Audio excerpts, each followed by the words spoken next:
అందరికీ నమస్తే అండి. ఈరోజు 30వ డివిజన్లో ఎంతోమంది మా కుటుంబ సభ్యులు పెరిగే పరిస్థితి మీరు చూస్తూ వచ్చారు.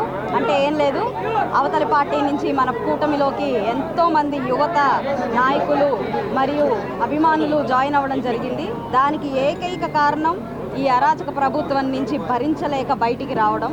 మా కూటమి విజయం వారికి ఎంతటి ఉత్సాహాన్ని ఇస్తుంది అని అంటే, అమ్మయ్య మనకి ఇక గాలి పీల్చుకోవచ్చు, మనము భయాందోళనకి గురవ్వాల్సిన పని లేదు అని చెప్పి ఈరోజు ప్రజలు నిశ్చయించుకొని బయటికి వచ్చి మా ఈ కూటమిలో జాయిన్ అవ్వడం జరుగుతుందండి. చాలా అద్భుతంగా ఆనందంగా ఉంది.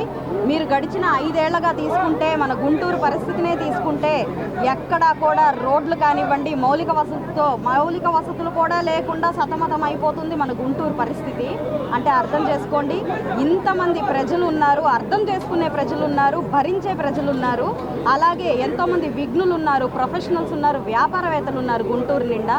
ఇంత అద్భుతమైన ప్రజానీకం ఉన్న గుంటూరు పశ్చిమ నియోజకవర్గం ఇప్పటిదాకా అభివృద్ధి చెందలేదు అని అంటే, దానికి ఏకైక కారణం గడిచిన 5 ఏళ్ల ప్రభుత్వం. ఎందుకంటే ఈ 5 ఏళ్ల ప్రభుత్వం ఒక 20-25 ఏళ్ళు వెనక్కి తీసుకెళ్ళింది. ఎప్పుడో గుంటలూరుగా పేరుగాంచిన గుంటూరుని చంద్రబాబు నాయుడు గారు వచ్చిన తర్వాత ఒక గుంటలూరు కాదు, ఇది గుంటూరు అని చేశారు. ఆ తర్వాత ఈ జగన్మోహన్ రెడ్డి గారి ప్రభుత్వం వచ్చి ఇది గుంటూరు కాదు, గుంటలూరు కూడా కాదు, ఇది బావిలూరు అంటే ఇంకాస్త లోతుకి తవ్వి జనాలందరినీ ఆ బావిల్లో పడేసి ఎంతో అద్భుతంగా వారిని అరాచకంగా అక్రమంగా వారిని సమాధి చేసిన పరిస్థితి మనం ఈ గుంటూరు పశ్చిమ నియోజకవర్గం యావత్ రాష్ట్రం మొత్తం మనం చూస్తూ వచ్చాము. అయితే ఇక ఎలాంటి పప్పులు ఉడకవు.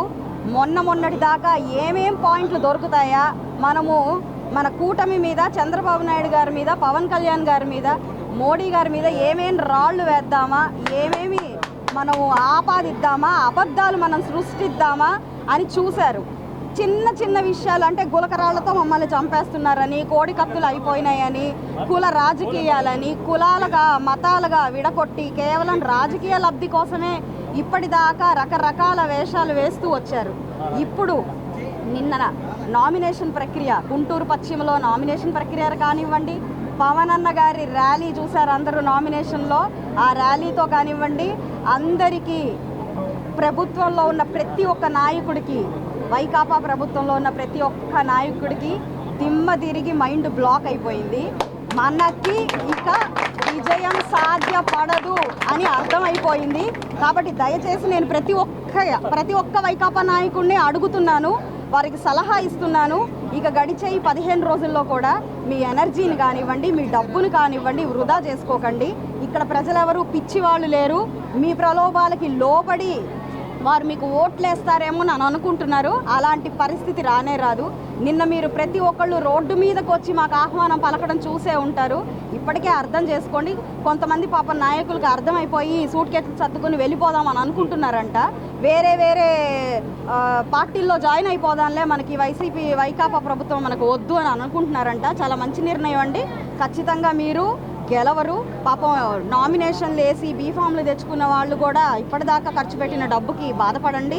ఇక ముందు మీరు ఖర్చు పెట్టకుండా దాచుకోండి. అదే నేను మీ అందరికీ ఇవ్వబోయే సలహా. ఇక మన ప్రభుత్వం చూసుకుంటే, ప్రభుత్వం వచ్చి రాగానే ఎంత అద్భుతంగా ఉండబోతుందంటే, ఇప్పుడు దాకా మీరు గమనించండి, గుంటూరు పశ్చిమ నియోజకవర్గంలో ప్రతి ఇంటి ముందు చెత్త ఉంటుంది. చెత్తకి పన్ను తీసుకుంటారు కానీ ఆ చెత్తను మాత్రం క్లియర్ చేయరు. అయితే ఇంకొక చెత్త వచ్చి పడింది మన రాష్ట్రంలోకి. ఈ చెత్తతో పాటు ఆ చెత్తను కూడా క్లియర్ చేసి ఎవరిళ్ళకి వాళ్ళకి పంపించే పరిస్థితి మేము తీసుకుంటాము. కూటమి గెలిచి తీరుతుంది.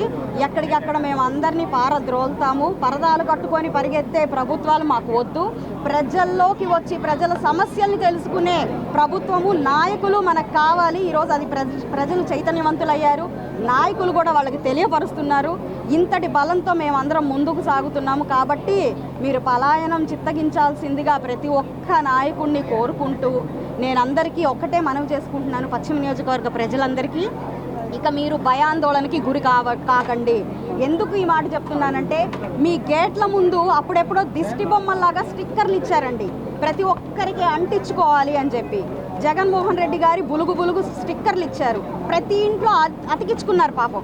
అయితే ఇవాళ నేను ఒక వార్డులోకి ప్రచారంకి వెళ్ళినప్పుడు వాళ్ళు అడుగుతున్నారు. నేను అడిగాను, మీకేనమ్మా ఓటు, మాకు మీ ప్రభుత్వమే రావాలి అని వాళ్ళు చెప్తూ ఉన్నారు. మేము వెళ్ళినప్పుడు నేను అడిగాను, మరి మా ప్రభుత్వం రావాలన్నప్పుడు ఈ స్టిక్కర్ ఏంటమ్మా అని అడిగాను వాళ్ళని.